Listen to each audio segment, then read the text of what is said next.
Merci beaucoup na bandeko nyonso yo bazu mesani kolanda déjà biso na chaîne na biso ya DDN News. Topesi bino bambote na kombo na Yesu. Kimia ya Nzambe ezala kati na mbota na bino na kati ya émission na biso oyo tozanango ya Jean chapitre 8 verset 32 au Bible zoloba vous connaîtrez la vérité et la vérité vous affranchira. Alors nous sommes là pour nous partager, pour nous éclairer bana na Nzambe, kolongola bango na kata ignorance, kolongola bango na kata ya connaissance, kolongola bango na kata ténèbres et puis komema bana na Nzambe na kati ya lumière. Alors moka tope mokili et koti na makambo ebele et koti na ba hérésie et koti na biloko ebele ya molili oyo batu to bana na Nzambe bazo arriver na ko comprendre te.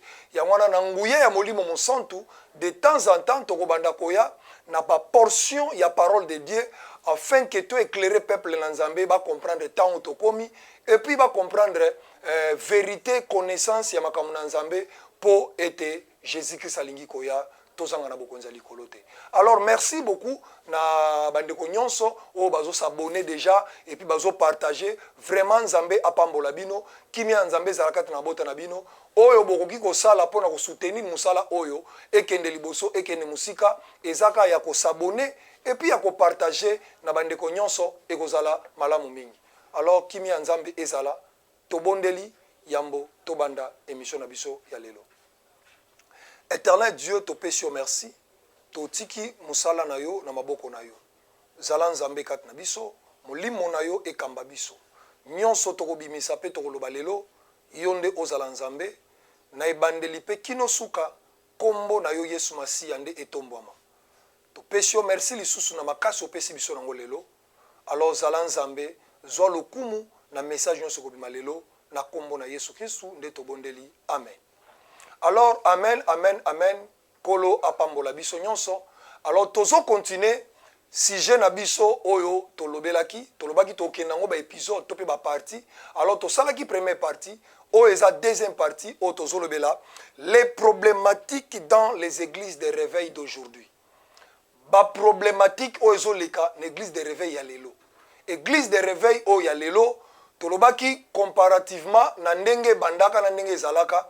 Okomona ke na ebandeli makambo na Nzambe ebande kotambola na mwa sainteté mwa crainte ya Nzambe ezalaki basali ya Nzambe bazotambola na mwa justice bazotambola na mwa kobanga Nzambe via sanctification ezalaki yango komona ba impacta basala ba campagne ya minene na ba stade de martyrs basala ba croisade basala ba conférence ya minene na ba triomphal na ba stade à 24 donc totangaki moi quelques hommes de Dieu oyo ba impacta na kati évangile ba papa oyo ba impacta na musala ya Nzambe. Alors tomi tunaka pe tomi tuni pourquoi biso na génération na biso tozo ko sala tozo ko impacter te pourquoi na génération na biso tozo ko sala ba campagne d'évangélisation te ya ko gagner ba ambaye pa Jésus.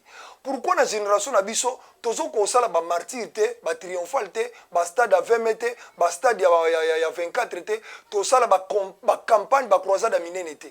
Pourquoi biloko wana na ta o to sala te or biso to comme na temps de la fin mais na kati temps de la fin wana il faut toza na capacité ya ko sala ete kaya Satan ezala na batu te kaya Nzambe nde tonda batu. Alors moyen par lequel ko permettre to dépeupler kaya diable pour peupler le camp de Dieu ezana nzela ba croisade ezana nzela ba conférence ezana nzela ba séminaire ezana nzela ba campagne ya ko sala full baya bazala enseigner bazala éclairer et puis Jésus-Christ azala Seigneur na ba vie na bango. Mokomona na génération na biso biloko ndezo sala mate. Pourquoi? Parce que to détecter ezana ba problème ou eza lié na ba homme de Dieu ou eza lié na bana na Nzambe ou ezo salete impact na makambo na Nzambe na génération o tozali esalamate. Ya liboso tolobaki eza ignorance. Ignorance ezali eloko ya mabe oyo ezui place na kati église et puis et dévier église na vérité et salete to comprendre te et puis to impacter te sur le plan évangélique. Alors ya mibale eza ba hérésie oyo ekoti na kati église ekoti ezui misala ezui misisa et puis esali te église et perdre impact nango. Alors prochaine émission to lobelaki na mukade ya Jérémie chapitre 23 to bandaki na 13 tozaki kokita. Alors lelo pe tozo continuer kaka na même verset po permettre biso to suki satina suka o to bande kolobela mokolo wana. Alors tozana ndeko na biso Jérémie yepe ndoi na ndeka verset tozotanga. Alors akobando tangela biso po to meka ko analyser ensemble ma problématique nini o ezali na kati église de réveil ya lelo. Tozana Jérémie chapitre 23 verset 13 tozokita malembe po to kende ti eska to sukaki. Jérémie chapitre 23 le verset 13 atangi na kombo na Yesu. Amen. Ce que j'avais constaté c'est le prophète de Samarie m'avait profondément choqué. Oyo nakutaki pa ba prophète à Samarie et salaki nga somo. Dit le Seigneur. Wana nde nzamba zoloba. Il parlait au nom de Dieu Baal. Babandaki kosalela kombo ya nzambe mususu, nzambe ya Baal. Ils égaraient Israël. Et musala o bazali kosala na nzambe na bango ezalaki nde po basala Israël azala égaré na nzamba solo. Okomona pe yango lelo na kata be église mso salema. C'est-à-dire ba prophète, ba apôtre, ba pasteur, ba évangéliste, ba docteur, bazana Jésus-Christ était kati na bango. Bazana Dieu de Baal, nzamba bikeko, nzamba ba loge, ya ba magie, ya ba rose croix, nzamba ba science occulte o bazana ngo. Alors ba yenango avec objectif ya ko dévier peuple ya nzambe na kati ya vérité. Ba kotsa bango na kati ya molili. Et salama ki pe na Samarie. Alors suite nango ezalaki nini? Mon peuple, libota na ngai. Ce que j'ai constaté à Jérusalem chez les oyo na ekokuta na Jérusalem pe ba prophète est abominable. Abi ezande su mabe somo ya koleka tandenge na monaki na Samarie. Ya somo ya koleka somo ngo ezaki nini? Il pratiquait l'adultère. Babandaki ko vivre nekobo. Somo abi na kuti les choses abominables. Na version nanga Louis II ba olbi des choses horribles. Makambu ya somo onzamba zoloba akuti na Jérusalem. Otolobaki Jérusalem représente l'église de Dieu. Parce que c'est une terre mise à part. Et ça ville moko sainte, ville ya Nzambe, Sion. Alors Jérusalem loko l'église, Nzamba zoloba aeko kuta na kati ba chose abominable.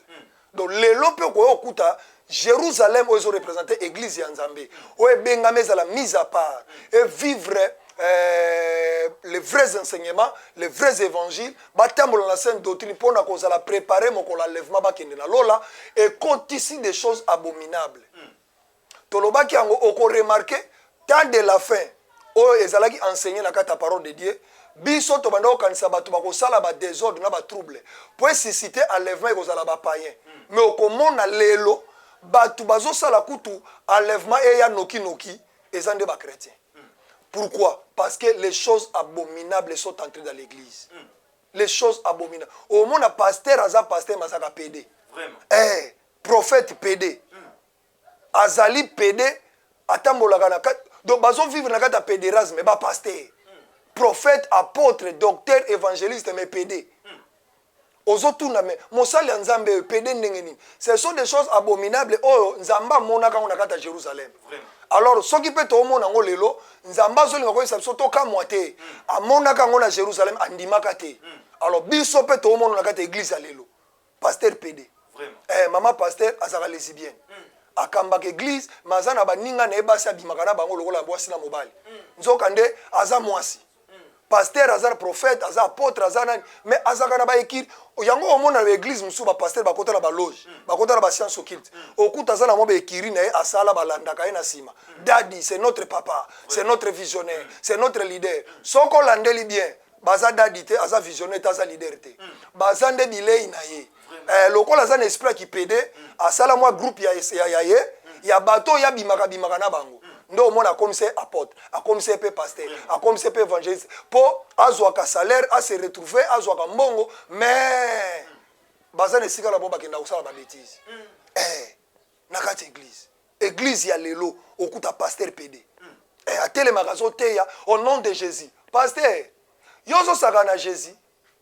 oza PD oza conscient pendo saka PD babimaka na muninga no mobali yo poza na bana na kati église obimaka na bango nde Jésus kombo wana ozwi yango ya muninga na yo ya noko na yo ozo telema nango na shero tangaka au nom de Jésus Jésus abombeli yo eloko ozala surpris continue kosakana na kombo na yo oza PD continue kosakana na kombo ya Jésus otambola na ekobo continue kosaka na kombo ya Jésus omelaka masanga, continue kosaka na kombo ya Jésus vie na yo lingi ochango en ordre te, continue kosaka na kombo ya Jésus osentaka bana ya bato longolisa bango bazemi, continue kosaka na kombo ya Jésus okofuta manaka na Jésus wana ozosaka na kombo na ye.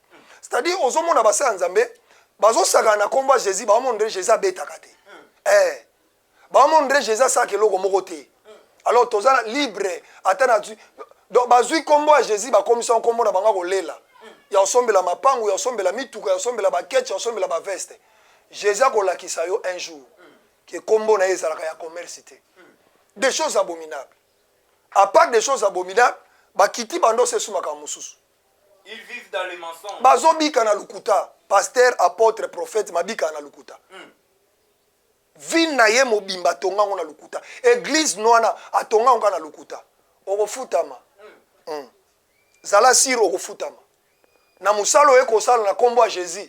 Jésus akofuta yo. Parce que alobi nakoya. Et puis tango nakoya ne lifuti na ngai. O nakofuta mutu na mutu selo misala na ye. Alors yo lokolo ozokanisa Jésus akofuta te, na signale yo akofuta yo. Na misalo ozosala. Na kombo na yo ozotambola na yango, na kombo na ozo séduire peuple na yo obungisa bango nzela, na kombo na ozosala bana ya nzambe bazozela enlèvement. Bakende kokota na lola, mais yo oyuti na ba semence na bondoki. Ya mulili oye na on église, pona ko dévier bana ya nzambe na lola, o memba bona enfer, nzamba ko futa yo. Okozala payer. À part yango, ils encouragent les malfaiteurs. Bazo encourager les malfaiteurs. Ozomona pasteur a financé ba miyibi mbongo bakendo sala mabe. Pasteur azana batunaye o bazalaka andori église. Basela ke ba mission suicide. Soka beba ina muningane pasteur ana batune okendo boma pasteur wana. Ana bana basi oya bongisa achela pasteur poison. Ngana mona ngona este. Na Duruba. Ba o ba yebi Duruba na viva yango na Duruba. Pasteur aza atena sida. Azui sida na kindumba na ye. Abala za na mwasi na ndako mabima na ba ser église. Alors akenda ko bima na ser moko ser wana uta na sida ne na Uganda. Azui sida. Oyebi pasteur ayebi bien que ser aza na sida. Azwa ser wana chai protocole na ye.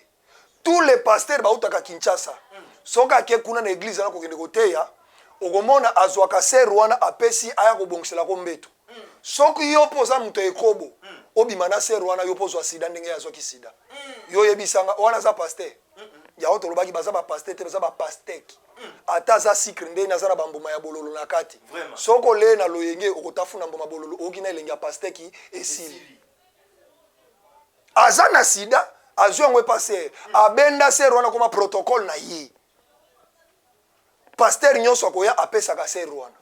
Pasteur nyonso akoya apesa ka ser wana. Alors soko salika ke re obimina ser wana paf. Objectif na ye yo pokoma na sida ndenge ya komi na sida. Homme de Dieu. Même au Rolandanga na Duruba. Nzamba ofuta yo. Neloko zo sala. Nzamba ofuta yo. C'est-à-dire azo financer ba makam. Pasteur aza pasteur masaka na baturi basela ke kopa drogue. Et bela ba pasteur ozo mona na église ozo mona kitoko kwa. Basala ba kop ba musu basala ba kopa mabe. Vraiment. Azana batu basela ke ba kopa na mabe. Azana ba kop moko boye oso hoteli ozo tuna pasteur azana kata circuit ndenge nini. Alandi mbongo.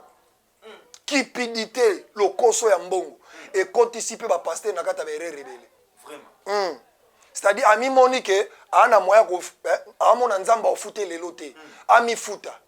Ala kotisi vi na ye mobimba na kata biloko lukuta, a kotisi na kata ba mensonge, aza conscient que loko na osa la Bible pekisi. Mais loko la molimo a cupidité za na kati na ye, moya tike ezate po yazo sala nda lukimbongo. Homme de Dieu. Mbongo yozo landa na kombo ya Jésus. Mbongo yozo landa na bakopa ba ba malfaiteur oyo sala okomana bango po ba bomaka ba bachaka ba poison basala batu babe bakopa ba drogue bakopa mabe okota koma ko sala. Le Seigneur viendra un jour. Vraiment. Il va te payer. Alors tika peuple ya Nzambe bazala sauver. Tika peuple ya Nzambe bazala libérer.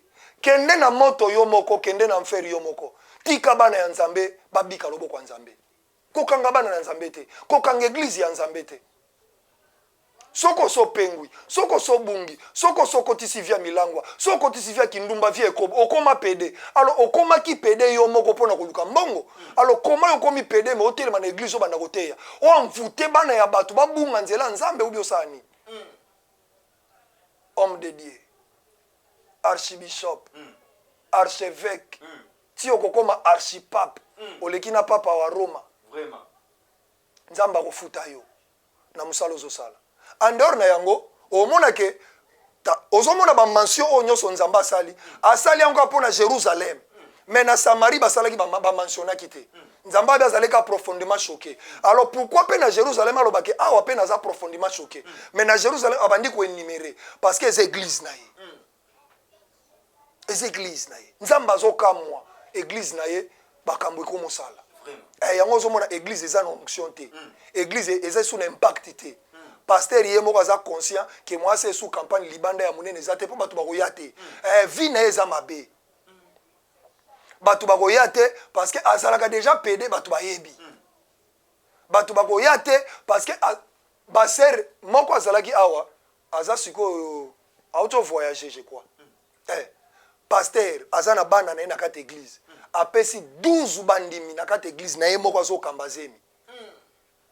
bandimi ayeko se retrouver na sembo bazaka na zemi 12 baluka kolo zembwe dadi akima asundoli bana ya bato na bazemi soko kolongola yo soko pe olimo bota yo mais tango ozobota yebaki oboti mwana ya dadi pasteur akima asundo l'église a voyager ye moko responsable à 12 zemi alors esika ke kuna olepa kendo bongola mutema olepa loba te na bengama na makambo nzambe te so na bengama na sala makala na kendo sala makala kuna susu abimisu na komba pasteur o na notiki 12 awa o ki solution na bango te kuna siko kimi o continue suna bible nzamba ko beta yo Vraiment. sakana kana nzambe mokola yaka poko beta batu ba ondoluka ba okelo mawa me ye moko okelo mawa te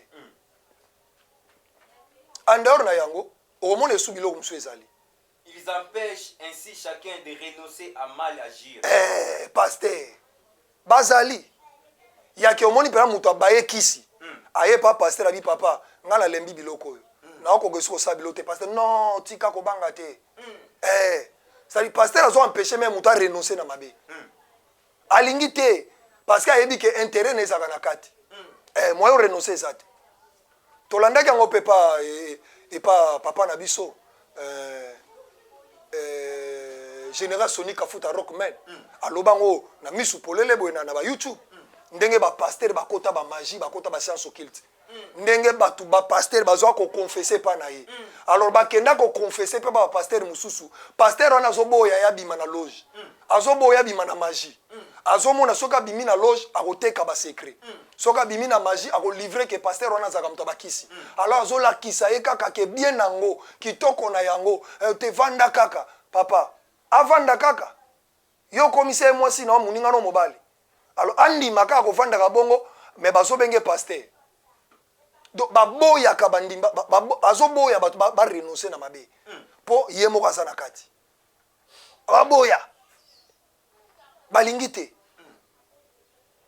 azoboya mutu ana tika masanga po bamelaka mutu ayoki mate abi papa lite yoyo esimbi motema na ngai alors nazwi décision banda lelo non mais la masanga te ndo zoka passer moka bible écoute lobi un peu de vin pour l'estomac papa yo bela ke estomac pasteur banda ba boto so bela estomac yo moko bela estomac alors comment zo ça muto un peu de vin pour l'estomac na muto zo un peu de vin pour l'estomac ye pas en muto estomac te tout ça pourquoi azolingo renoncer te parce que bomelaka bomela bovanda bomela papa nzelo to kenga linyango esute nzela bakisi oyo ngana boyi ngana yaki musicien na yembela nzambe alors ba contrôle comme simisenga ina pesa tata na pesa mama ngana moni za nzela bien te oh non so moni ba jeep to so malelo ba voyage ba poto to zo na nzela biloko donc ezakala ngo eloko grave te o mondo zo signer contrat o pesa no mutute o pesa tata te o pesa mama te alors na o pesa tata te na o pesa mama te e bongo zo signer contrat ya nini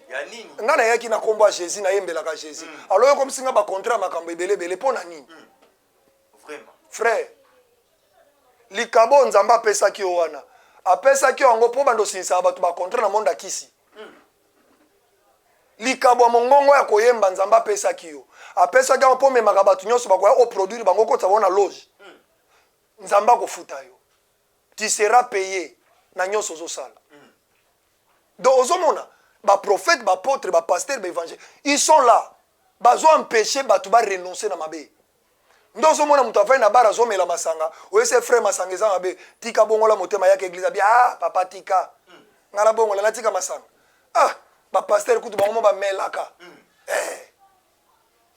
ozesa natika ekobo na nsima na biso kutu pasteur moko azana atambolaka na bana basi na aveni kutu bayebi azaka ndumba ye kutu mosali ya nzambe abongwani te ozosala natika kindumba c'est-à-dire tellement baosa toosala mabe biso basala nzambe ekomi mpe kosala bandimi babongola mitema te mondimi amona lisumu bien parce que akutaka pasteur kuna yo ozoyesa hotel boite eza mabe bakutanaka na pasteur ya monene homme de dieu évêque archipape bakendaka kokutana na ye kuna na boite alors yo ozoyesa boite eza mabe eza péché ayoko te azalaka deya na archipape bakutanaka ne na boite alors archipape nano amoni boite mabe te ebongo yo ozoyebisa ye mondimi amona yango mabe yango ozomona eyosalaka bato baza na impossible c'est-à-dire bato baza na besoin kobongola mitema baye pa jésus jésus akoma nzambe na bango mais makambo azokutana nango epa basali na nzambe ezosala bango batika na bango mabe te comment moto aza ya nzambe azosala eloko soki eloko ezalaka bien moyenga mpe natika yango eza te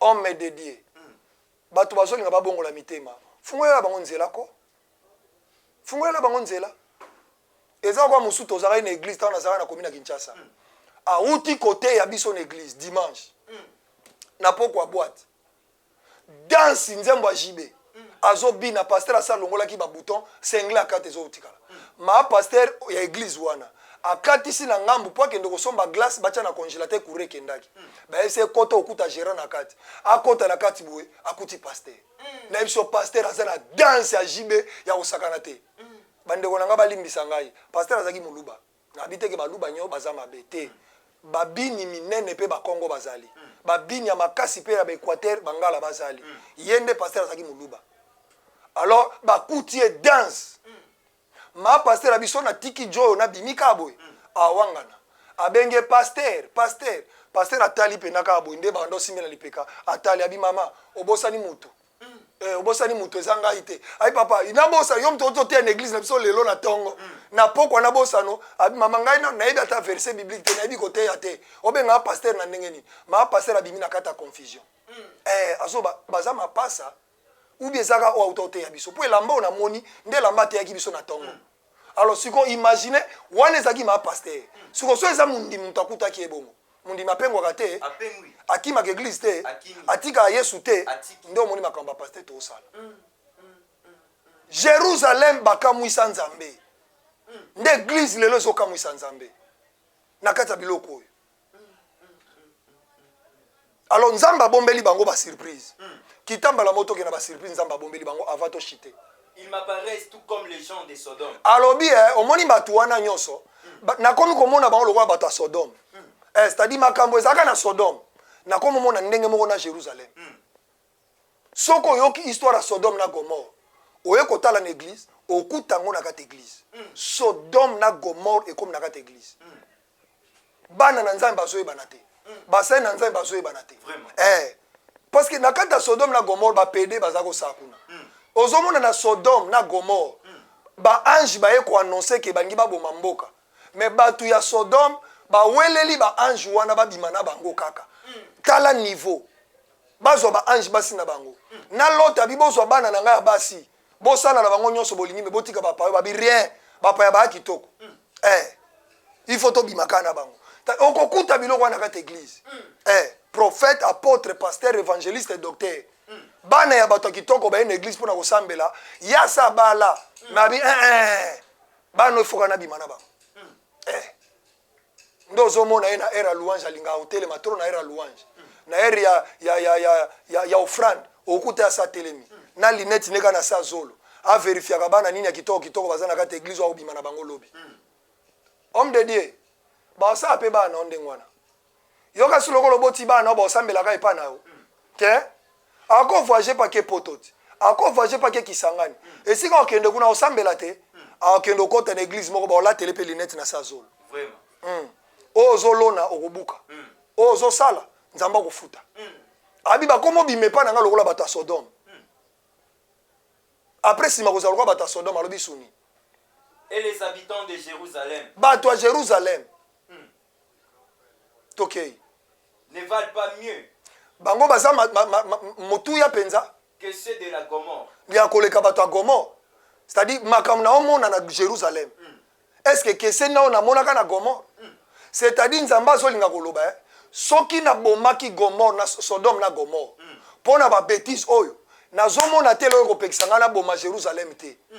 Parce que biloko na bomelaka Sodome na Gomorre na komo mona ope na Jérusalem. Yango zomona sikoyo nzambe lokwa lobaki oboma mukili na mai te na moto te. Akomo mona na aya na ekaka enlever église. Parce que zomona église et c'est comme Sodome na Gomorre. Alors ba ko bebisa ba o reste faible o batikali. Vraiment. Ba ko affecter bango semence mabe. Alors na lukande na longola déjà bango. Église ndezo susciter Jésus-Christ aya. Ba pagano lisute. Parce que Sodome na Gomorre et c'est côté na cette église. Alors nzamba la ki bangoni. Voici ce que déclare le Seigneur. Voilà, apôtre, évangéliste, prophète, docteur, pasteur. Fungola mato yoka o nzamba zoloba. Nzamba lobini. De l'univers au sujet des prophètes. Alobi makambo etali basakoli. Je vais les nourrir d'amertume. Abina kolesa bango bololo. Apôtre, oyoki, prophète. Dieu est en train de me montrer. Je vois. Je vois. Ok. Continuez à voir. Le roi yo lingi faire voir. Voir. Mais nzamba ba ko leso bololo. Vraiment. Soupu na yo kozala bololo. Apôtre, nzamba ba ko lesa o bololo. Alors il faut le koyeba biloko ya bololo ni nzamba bombi ya ko lesa yo. Na musala ozosa na kata église na ye. Na Jérusalem ne oyo zo dévier. Na Jérusalem ne ozo seme biloko no mabe. Na Jérusalem no komoya na makambo mabe, abia ko lesa yo bololo. Abombele biloko ya bololo. Vraiment. Bakolia. Okolia. Olinga te, okolia. Oyebelo ne ko lesa bango. Tanga verisa muke wana poto shite to comme na suka. Les forces à boire de l'eau empoisonnée. Abina ko forcer bango. Do olinga te, nzamba ko forcer yo. Nandengo ofungola munoko le biloko ya bololo. O comprendre te. Et puis abina ko forcer bango ba komela mai ya poison. Vraiment. Apôtre, o komela. Nandengo omela mai ya poison o comprendre te. Prophète, o komela. Continue ko sala ki pede. Continue ko ta ba science occulte ba loge. Continue ko ta ba secte. Continue ko simba biloko simba na oya na ko séduire bana na nzambe. Ba komeliso poison. O komelango na libumu na yo. Place o komelela o comprendre te. Nandenga pe ko ta libumu na o comprendre te. Mais ba to ba sutuka ka o kufi na poison. Vraiment. Yango zo mona ba pasteur ba kufa na poison. Yango mona pasteur avesa tengami munoko tengami longa tengami lokolo.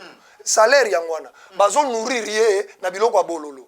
Ba bebisi ye po bote wana ba pesa ye na nzambe po servir en évangile. Ya zo bote na comme ça ya kindumba ya bebisa ka bana ya bato. Ya kolongolisa bo basemi. Alors ba beti AVC. Otengami munoko moye suko batu ba yesu kolanda bote et ça Jésus-Christ de Nazareth. Vraiment. Homme de Dieu. Tozo take yote. Ngape naza homme de Dieu. Alors tozo te évangile po tozong sabana na nzambe na nzela. Tozonga biso moko na droiture, tozonga na vérité parce que Jésus qui salingaya. Alors apesa ki biso mission ya kolongola nde bato epa Satan, to na bango epa na ye. Alors biso to comme kozonde bato epa na ye, to kendo pesa Satan. Au moins te ke changer mission. Alors landa mateo ko inanga ite, ko kananga ite, ko luka po betango salanga mabena nzela te na lemba na zaka makasi te. Talaka kombo l'homme du néant ramassé par Jésus-Christ. Alors ko betango sanga nini? Changer tika ki pede, tika ki ndumba, tika kobo, tika mabe, tika kuiti. Tika kolongolisa bana bato bazemi. Tika osala ba bêtise osala kala mingi te Christ azoya. Apesa yo lifuti na yo ya malamu na musalo salela kiye. Azwa pe bana oyo bokoli na nzela liloba bakota lola elongo moko na yo. Tika nzambe apambola biso. Alors to komi na suka ndenge to loba to kenango étape esilite. Ada to komi bako forcer o melabilo olia biloko bololo et puis bako meliso poison. To kita. To kenango partie par partie pour comprendre elo ni nzamba bombeli tous les faux serviteurs de Dieu o ba koti na kata musala nzambe pour na koluka veste, voiture na villa. O sala payer. nzambe apambola bandeko nyonso balandi biso. Alors na bandeko nyonso bazaka blessé, baza choqué, na makambo bakuta nango epa basala nzambe, baboya kosambela. Ba musu pe bazwa mokano ko bongola mitema ba epa Yesu, mais bakuta na ba pasteur na ba réalité ba oboya ko ya epa Yesu. Mon frère, pasteur aza porte ya lola te. Pasteur moko peta simba fungola ya lola. Muta simba fungola lola, c'est Jésus-Christ de Nazareth. Alors Jésus-Christ de Nazareth, c'est lui la parole. Soko lingi parole, o lingi porte ya lola. Soko kangami na Jésus, yenda za solution vina yo. Alors ko ina ko sambela te, ko zonga te, ko pengwa te, po okuta na pasteur to pasteur moka salo mabe. Alors soko zwa ki décision modèle wana, obondela na biso. Nzambe azonga nzambe na yo, pe asalela yo. Alors kangami so siko zali, tongi to bondela. Éternel Dieu, te pèse merci. Na moment oyo tolexi liboso na yo. Zala nzambe ya bandeko nyonso balandi biso. Bao nyonso bazotambola na yo, continue kotambola na bango. Bao nyonso baboyi kopengwa, baboyi kobunga, po tikala nzambe na bango, tikala nzambe na bango. Bao pe bakutani na makambo, bazwi décision bakosambela te. Zwa place na mitema na bango. Na prière tozosala bazolanda biso, bondisa mitema na bango. Sunga bango, zongisa bango na nzela na yo. Ba continue ko sailo, ba continue ko luka yo, parce que nzambe na bango. En dehors ya oba moni na miso na bango vis-à-vis na biso basali na yo, me ba yebaka yondo za mosantu. Yondo leki ba santu nyonso. Soki ba kozonga na sama kolo na yo, fungola ya lole simba mide na maboko na omoko nzambe na maboko na biso te. Alors tikala nzambe, zala nzambe, tambola nzambe na kati ya bomoi na bango. Ba ope ba yamba yo te lokola nzambe na bango. Tika message bayoki, bazwa motema na bango, ba pese pa na yo, okoma nzambe na bango. Ba kotiso na vie na bango lokola mokonzi pe mobix na bango, enfin que na mikola suka ba hériter royaume des cieux. Na kombo na Yesu, oazali kolo, mokonzi po bix na biso, nde tobonde na kondima tolobi. Amen. Amen. Kolo apambola biso, ndenge tozolo batango nyonso, o s'abonner na chaîne na biso DDN News. S'abonner vraiment et kozala malam et puis partager yango na bandeko nyonso balanda pe message soki tout yo soki enseigner quelque part pe sango pende ko mususu azala enseigner azala éclairer alongola kata ya lumière ya ténèbres aya na kati ya lumière et kozala malam mingi. S'abonner numéro na biso yango les afficher na ba écran, komela biso na WhatsApp, benga biso so poza na besoin prière tozala na groupe ya intercession tozana ngo automataka chaque vendredi na ngomba pour na lukelongi na nzambe. En tout cas to mema oxygène na yo, to mema likamu nyonso ko yebisa biso na prière, nzambe wana akopambola yo.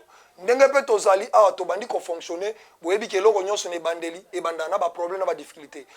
Kinzamba simbi motema na yo par rapport ya message tam soko loba ke to sayela pe ba mususu bango pe ba pengwa te to sayela pe batu mususu bango pe batika nzambe to pesaka pe batu mususu bango pe lelo ba chanja yebaka yango na lola okuta pe ba pasteur mususu bazali. Alors parmi ba pasteur okuta na lola eza pe ba pasteur oyo bosungaka bosalelaka bosutenaka œuvre nzambe batikalaka fidèle na nzambe wana batikalaka fidèle na Jésus-Christ. Alors so nzamba si motema na yo opesa biso ta caméra et ozala malamu. So nzamba si motema na yo opesa biso ta machine oyo ko permettre to tchaka bilo na biso na YouTube et ozala malamu. Et loko nyonso nzamba ko simba na motema na yo pona ko soutenir musala oyo pona ko soutenir message oyo yebaka nzambe akopambola pe ba descendance na yo. Alors nous sommes là kimia ya nzambe ezana mabota na bino. Tomona nimbala ya sima kaka na continuité ya problématique dans l'église des réveils d'aujourd'hui. Tata na nzambe ya lola apambola bino. Bye bye.